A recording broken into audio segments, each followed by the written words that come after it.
Al Capone's got a 95 IQ. He's not that smart. He's just a big, weird fucking mook. We're gonna call you Scarface. No, I want to be called Snorky. Lincoln's like a nerd. He's an ape. Oxford. Kaboom. A Haymarket riot.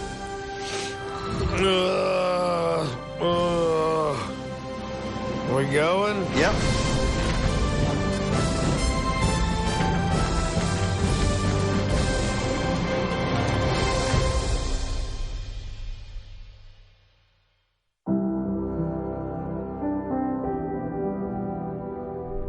We walk outside and we look out on the city and we see the architecture, we see everything that happens, and it's just like a beautiful town. This is Chicago. Yeah. It's the city of broad shoulders. It's the sports, the food, the culture, everything. There is no fucking city on earth that compares to Chicago. This is meatpacking country. The Bulls, the Bears, and the gangsters, dude. Do you see the look in my eye? It's this fucking attitude that I will spit in your face and slap the shit out of you. Chicago! Fuck you!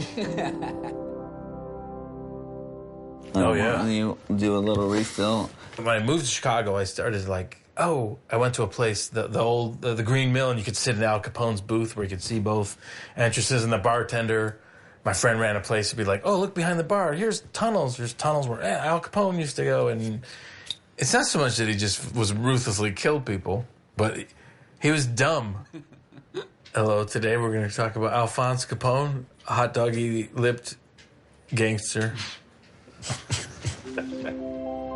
Al Capone went to Chicago. We got more guns and more guys, more money, and faster cars. So it's just like, I guess we'll just take over the city. It was like really that simple. Prohibition delivered this country to Al Capone, bound and gagged. Just the liquor was so lucrative, you know, and the money just kept piling up, and it was like became like literally like a billionaire. Guy was like 90 IQ. Pretty weird. He was the most powerful man. Everyone knew it. Press conference would say, like, why aren't you made mayor, Al? And he'd, like, laugh. I'd rather just be in this position. Why would I be mayor, you know? So many rules.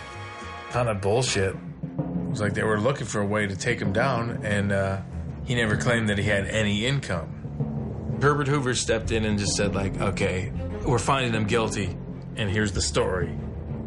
George fucking nerd is in on it.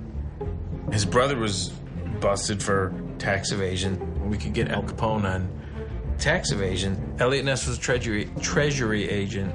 Said like, George, you're gonna fucking testify. He didn't want to do it because he was like, yeah, fuck you. Al Capone's more powerful than the government. This comes down from upstairs. Okie dokie. It was like really that simple, you know? So, you know, you got this like hot doggy lip 90 IQ fucking weirdo just like, how about we go to them and say, all right, let's say I made this much money over this period of time and I'll pay this kind of taxes, and I'll plea bargain, and had it negotiated where he was going to do 2 years in prison. And then the judge said, like, we're not going to accept your plea, but we're going to take part of your plea that said you earned this much money and bust you for taxes and sentence you to 11 years in prison. So I was like, whoa, what the fuck? I thought we had a deal here. They put him away. That's when they started giving him, like, you know, a medical test and psych test and stuff. And that's, you know, because really they knew nothing about him. He's got a 95 IQ. He's not that smart. He's just a big, weird fucking mook. Oh, you got a 90 IQ, but you sure knew who to kill, and that's pretty smart. Oh, and he started peeing pus when he was fucking 18 years old. They didn't fucking say anything about it. Syphilis. Syphilis. He just ignored pus coming out of his cock. I mean, right? Gah, pus is coming out of my cock. What is it? Nothing. What are you gonna do? I'm gonna stop thinking about it. Good idea. Hey, Al, how about one penicillin shot? Nope. Let's ignore it. And, you know, he's afraid of needles, and syphilis rots his brain. Soon after, he becomes a fucking babbling idiot. Do you know he wanted his nickname to be Snorky? I want to be called Snorky. We're going to call you Scarface. No, I want to be called Snorky. But when he got out of jail, he really quit.